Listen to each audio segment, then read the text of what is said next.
Welcome to Rise Unwind. Every week on our show, we bring you lifestyle tips, tricks, and more from all the people who know it best. And this week, we have this. And also Margot. Oh. She's sick. Come on, she's cool. Come on. Icon. She's an icon. Are you kidding me? All that and more on Rise Unwind. It's that time of year again. Cooler weather, changing leaves, and yes, plenty of sniffles and sneezes. Joining us today is Dr. Lynn Safaty, pharmacist and district leader of CVS Pharmacy, sharing how families can get prepared for cold and flu season with the right items on hand. Hi, Dr. Safaty. Hi, good morning. Good morning. What kind of cold and flu symptoms are you seeing right now as we head into the season? Yeah, so if someone has the cold, it's definitely a little bit different symptoms than they actually have the flu. So if you have a cold, you might be feeling things like a headache, stuffy nose, maybe a little bit more tired, feeling like you're under the weather. But if you have the flu, those symptoms are all amplified, and then add in a cough, body aches, and fever. So it's really important to make sure that we're taking care of ourselves this season, trying to eat right, get enough sleep, and of course, stay hydrated. Yes, because that flu is not fun. No. You recommend having a cold and flu toolkit at home. What is that? What are the must-have items we should include? Yeah, so before you build your at-home toolkit, it's really important to actually get out and get your flu vaccine. So CDC recommends that everyone aged 6 months and older get their flu vaccine. It's one of the best ways to protect not only yourself, but the people around you. So once you have that done, it's a good idea to keep some products at home just in case you ever do feel under the weather. So some things in my medicine cabinet I like to have are pain relievers and fever reducers, nasal decongestants, things to help with cough, and also electrolytes. And if we already have some medicines on our shelves, how important is it to check those expiration dates? Yes, we got to check the expiration date. So it's not as the same situation as expiration dates for things in your refrigerator, right? So of course you would never want to eat sour milk because it'd make you sick. But with medications, when the expiration date goes past, the medication actually becomes less potent. So it won't necessarily hurt you if you take something that is past the date, but it also might not help you. So when you're feeling sick, you know you're going to want something that is effective and will get you feeling better. So now's a good time to maybe clean out that medicine cabinet, check the dates, and replenish with some fresh products for this year. And I know I may not look like it, but my medicine cabinet is full of stuff like an old lady. So I often worry about this. Are there any over-the-counter medicines that shouldn't be taken together when we're sick? Yeah, so you want to be careful with combination products. So for example, if you have a cold and flu product that has 4 different ingredients, you want to make sure you're taking a good look at those ingredients because it might have things in there for allergies, for cough, for mucus. So you don't want to double dip and take another tablet of something else that's for the same thing. You might have a lot of products in there. So if your one-stop shop product has 4 items in there, no reason to double dip and take multiple because you might have take more of medication than you intend to. So make sure you're reading those labels. And then also with your prescription medication, if you're taking anything for high blood pressure or certain antidepressants, there are some over-the-counter products that might not be safe for you. So I highly recommend you go in and talk to your pharmacist for them to be able to look at everything that you're taking to see if there's any potential interactions. And can store brands really be trusted to work as well as those big name versions? Yes, absolutely. So store brands like the CVS store brand have to undergo the same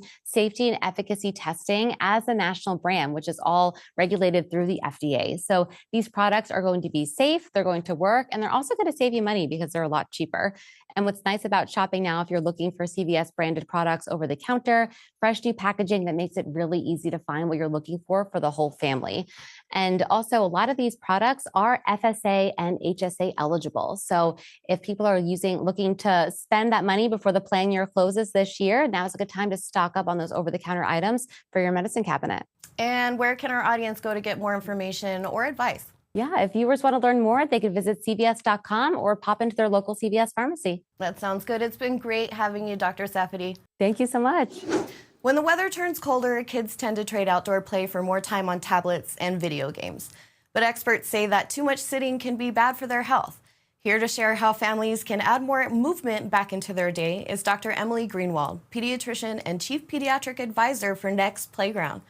Hi, Dr. Greenwald. Hi, thanks for having me. Why are pediatricians becoming more concerned about kids spending long stretches sitting and watching screens? Yeah, so it's more than just about the screens, right? It's more than that. It's the moments of missed activity, missed play, missed physical movement that's happening when you're on that screen and when your brain and your body are a bit disconnected. And so, as pediatricians, we're becoming increasingly concerned. So, we know that 1 in 4 school age kids is not meeting, 1 in 4 school age kids are the only ones, I should say, that are meeting the requirement for 60 minutes a day of active play or active movement. And that really has us concerned. And we know that we need to start partnering more deliberately with families to be purposeful about getting in those 60 minutes of movement every single day in this really technology-filled world. And you mentioned active play. Can you explain what that means and why is it so important for children's overall well-being? Yeah. So active play is any time that you're playing, so you're moving, and also you're smiling, you're breathing a bit harder, you're connected with others. And that's the time where your brain and your body are also connected together. And also the time that we know is when the brain does its development and the body does its development. So for kids, this means getting stronger, getting more coordinated, learning how to communicate and collaborate with others. And all of that sort of means doing better in school, getting along with your siblings better, and things that are really important for child health, wellness, and development. And so as pediatricians, we're going so far as prescribing 60 minutes of active play a day to kids and families and really challenging them and myself as a mom to figure out how can I get my kids every day with this level of movement and this level of active play. And when it's cold out, I know that my kid spends more time indoors. I don't like it. How can I and other parents keep them active? Yeah, so it really is a challenge, right? Like the days are getting shorter, it's getting darker, it's colder and rainier in parts of the country. And so you've got to figure out how do you get that natural active play that's happening outside on the jungle gym, in your front yard, on the sidewalk, inside to your house. And that can be hard. Sometimes it's setting up an obstacle course, having like a dance party in the kitchen, right? And becoming the pediatric advisor for Nex Playground has been a real joy because the system allows you to actually transition your living room into an active play zone. And so there's my son, playing right in front of our TV in our living room and my daughter, and you can see how active they are. And the system senses those same natural movements that happen right on the playground, but now it's in our living room and we're sweating. We've got to turn the fan on to cool it off. And we come together, and this is something I enjoy doing with them. And you'll see that there's a lot of characters that are familiar. Teenage Mutant Ninja Turtles, Bluey is there, and that's been a real favorite lately in our house. And then even as a parent, there are things that I've really started doing and loving with it. There's a Zumba dance party where I'm there and learning how to do Zumba, right, with my 10-year-old daughter, who, by the way, is a much better dancer than I am. But, I'm improving, and we're being active together, and it's been a real joy in a way that my own family has transitioned our sedentary screen time into active playtime, which as a pediatrician, I know is so important. Yeah, that sounds really exciting. I'm on board. I need my kid to have it, so you sold me. And Dr. Greenwald, where can families go for more information and helpful tips? Yeah. So first, as parents and pediatricians, we should definitely do our research, right? And so go to nexplayground.com, Nex Playground, and you can learn all about the active play system there and probably have all of your questions answered and submit one if you don't find the answer. And then also follow with me, Dr. Emily, the Active Play Doc, at 60everyday.com, where we'll be posting all sorts of ideas for how to get your family active and even launching a podcast right after the new year, Active Play Every Day, where you can pick and choose what works best for your family to meet those 60 minutes of active play every day. Dr. Emily Greenwald, it's so good to have you. Thank you. Thank you for having me. It's been a pleasure. Ever notice how the year flies by and suddenly it's December and you still haven't used your FSA or HSA funds? Turns out there's a lot of that money that just disappears if you don't spend it. And one big area people might forget, vision care. So joining us is Dr. Luekenga, optometrist and advisor for Alcon, here to share how to make the most of those benefits before time runs out. Welcome to the show, Doctor. How are you? I'm well, thanks. Okay, you got to tell us the difference between an HSA and an FSA? And why do so many people end up losing money each year? Well, both of these are medical savings accounts that are funded by your pre-tax dollars, and they're wonderful things to have. The difference between the two is that FSA accounts have a provision where you have to use it or lose it, which means if you don't use it before the end of the year, those funds are forfeited. And so a lot of people are not using those simply because they forget the money's being deducted from their paycheck and they're just unfamiliar with it, or they don't know how they can use these benefits, where they can spend them. And a lot of people don't realize that contact lenses are an eligible expense. Can you explain how these accounts actually cover them? Absolutely. So with contact lenses, a lot of patients aren't aware that they're able to use these benefits towards purchasing those things, but it's really easy. You simply take your HSA or FSA card with you to your eye doctor appointment, and you're able to pay for your eye examination, the contact lens fitting, and even buy all of your contact lenses for next year with these FSA dollars. And on top of that, you can still use your vision insurance. You can even combine it with manufacturer's rebates to save yourself an awful lot of money. And comfort, it matters when wearing contacts all day, especially with all that screen time we get and staring at our phones. What should people look for when they're thinking about switching lenses? Alcon has developed a line of contact lenses that they refer to as their water innovation lenses. These are incredible lenses that provide incredible comfort that last all day long, the comfort that patients expect and deserve. In fact, the majority of my patients that are wearing these contact lenses are either completely unaware or barely aware that they're wearing contact lenses at all. And we have contact lenses for almost every patient out there. We have them for patients that wear daily disposable lenses, patients that wear monthly lenses, and even now an incredible lens that's for weekly use. In addition to that, we've got contacts that will fix patients' astigmatism, as well as help patients that are wearing bifocal glasses to see near and far with contacts. So why do you think vision care specifically is an important way to use those funds right before the end of the year? Well, vision care is essential. Being able to have clear, comfortable vision is necessary just to navigate today's life. And with so many people using contact lenses, it's never been a more important time to use these HSA and FSA funds for that. In fact, if you're getting your routine eye care, not only are you going to give yourself clear, comfortable vision, but you're also helping protect the health of your eyes as well as your overall health because of so many other medical conditions that can be detected by having your regular eye examination. And where can our viewers go to learn more about options for comfortable lenses and using their benefits wisely? Yeah, to use your FSA dollars to pay for Alcon's water innovation contacts, go to wrappedincomfort.net. And there you'll be able to learn how you can enhance your comfort and get yourself the vision that you deserve. Dr. Luekenga, I want to thank you for joining us once again, my friend. Thank you. Good to talk to you again. Lately, we've seen all of the buzz around new weight loss medications, but with that popularity comes some real safety concerns. Many people are turning to compounded or knockoff versions that are sold online, and experts are warning that some can even be dangerous. So joining me is Dr. Leigh Verbois, a board member of the Alliance for Safe Online Pharmacies and a former FDA official, here to explain what's happening and how patients can protect themselves. Welcome to the show, Dr. Verbois. How are you? Thanks for having me. Okay, there have been a lot of talk about compounded versions of these popular GLP-1 weight loss medications. I'm getting advertised for them. What are some of the real risks about these, and what should we know? Yeah, I get a lot of advertisements too. And it's important to understand that there is a gap between FDA-approved drugs and compounded GLP-1s. And that's a real and serious risk for many patients. Mass compounders are creating knockoffs and untested and unproven drugs and adding unnecessary ingredients like B12 and falsely claiming that they're personalized for individual patients. Too often, these are being sold in illegal online pharmacies, and that bypasses all the safeguards that are meant to protect patients.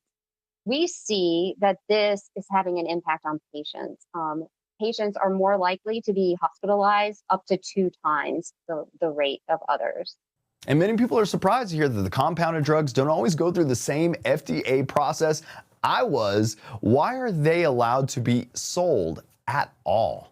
Yeah, compounded drugs fill a very narrow gap when FDA-approved drugs are not available for a specific patient need. Think about when someone has an allergy to a piece of an approved product. And right now, mass compounders are violating FDA rules by mass producing knockoff GLP-1s and pretending that they're personalized Many are sold through these unverified pharmacies. And the safest thing that a patient can do is go through one of the verified pharmacies and only use FDA approved products. So if somebody is looking for a weight loss treatment, what steps can they take to make sure that the medication is safe and even legitimate?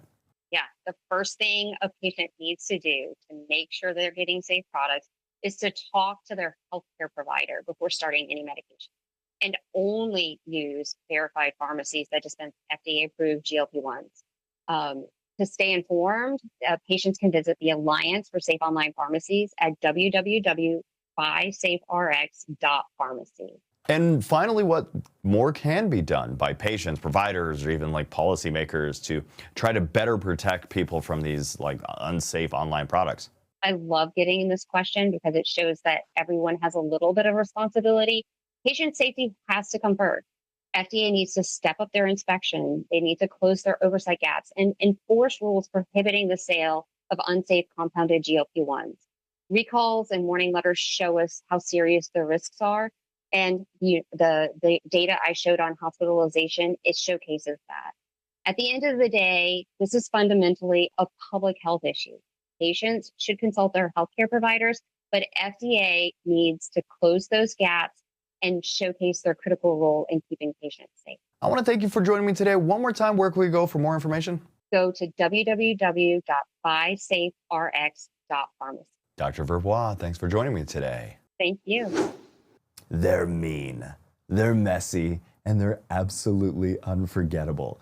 And now, Roald Dahl's classic villains are back with a brand new twist. The Twits. It's the hilarious animated musical on Netflix where two terrible adults try to take over their town until a group of clever kids and magical animals fight back. So joining us are Margot Martindale, who voices Mrs. Twit, and Maitreyi Ramakrishnan, the voice of Bisha, one of the young heroes standing up to all of this chaos. Welcome to the show, you two. How are you?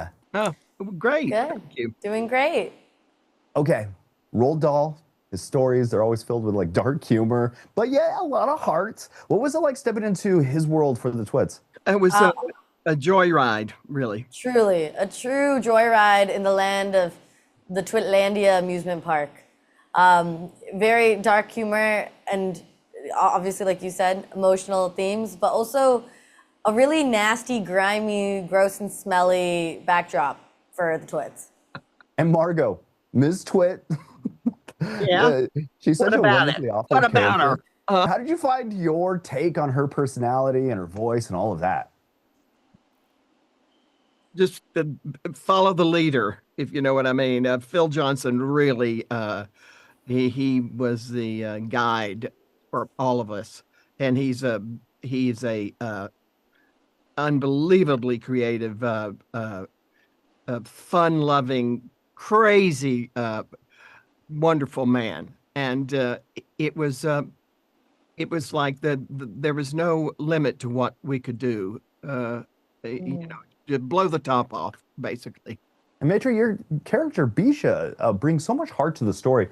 What did you love most about playing her? I think truly the thing that I loved most was that she is so kind and is so good. And even her, she still can succumb and slip to being a little awful, just like a Twit. And the character arc that she has is so beautiful and is so just honest and real in a world that feels very absurd. So that juxtaposition is very appealing to me.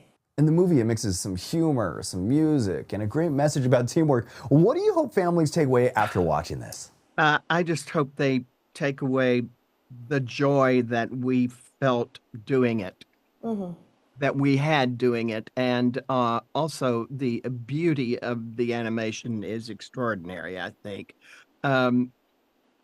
And you hope maybe some people will be nicer to each other.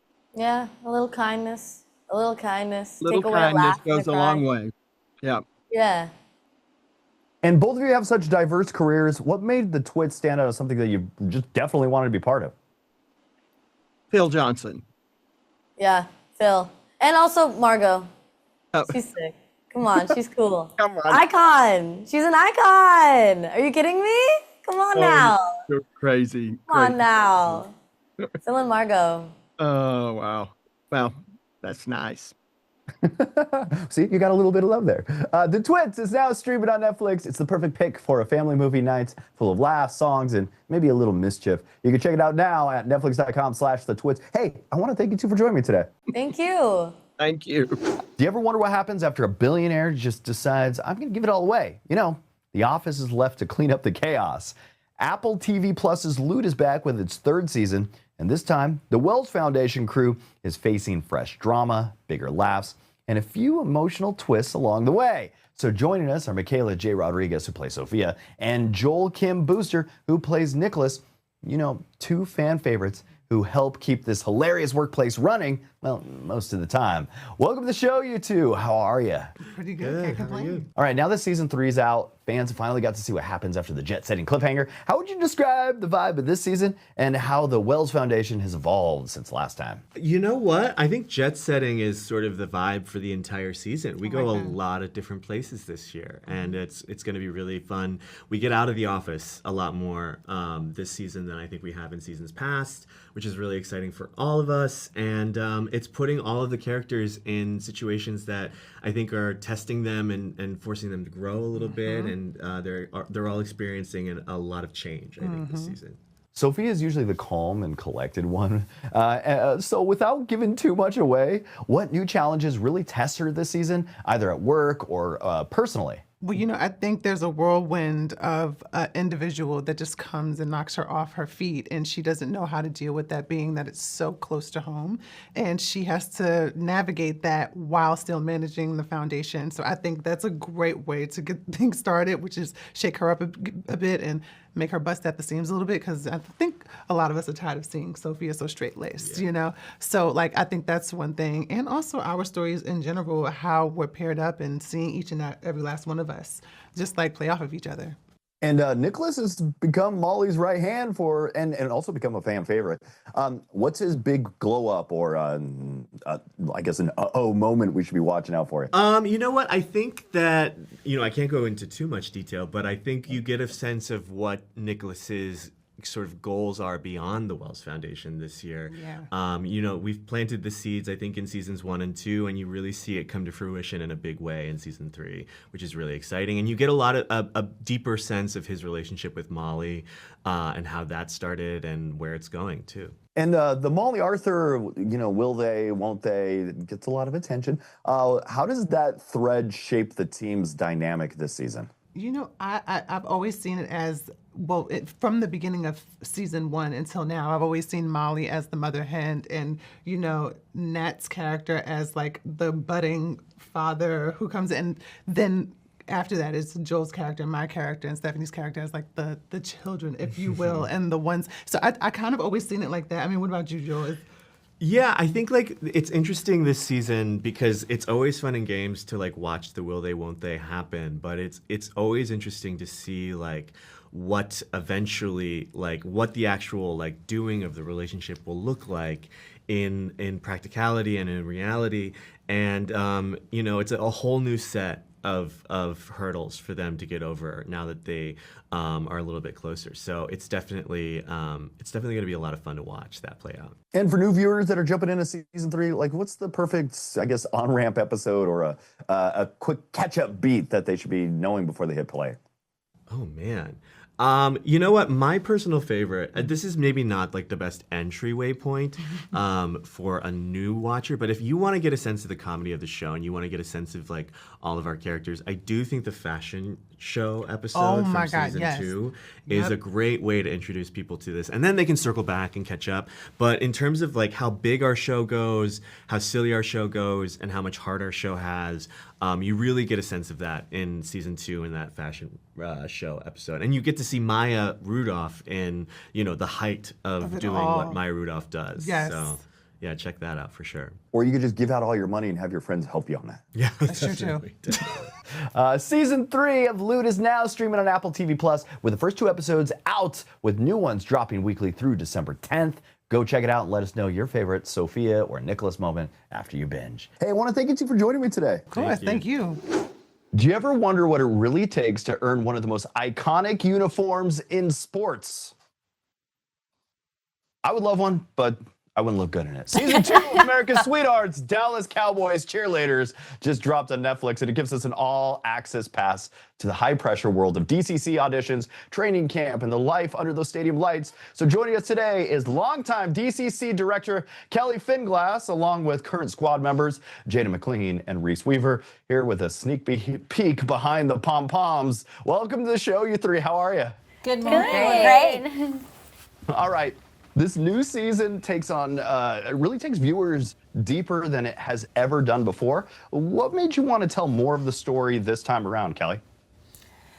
Well, there's just, it's a beautiful story. It's beautiful people, and I've always been very, very proud of the dance and performance achievements of the Dallas Cowboys cheerleaders, but Netflix has now put a new lens on the cheerleaders as individuals, and you get to see this beautiful, complex life of Jada, and you see Reece's personal story, getting married, and her experiences with being a new bride.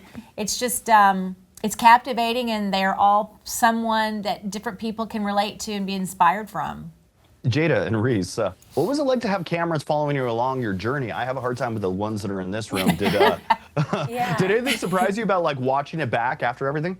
Yeah. I mean, I wasn't too surprised just because, for one, we lived it. But I think we have a great camera team. I think they do their best to just be there. They don't really, force anything. They don't try to get in the middle of, anything going on. They kind of just hang around and film. So everything is very authentic, and it is really how it, was lived out. They're just there to capture it. The show really captures how intense the training process is. What kind of pressure do you guys as dancers face both physically and emotionally?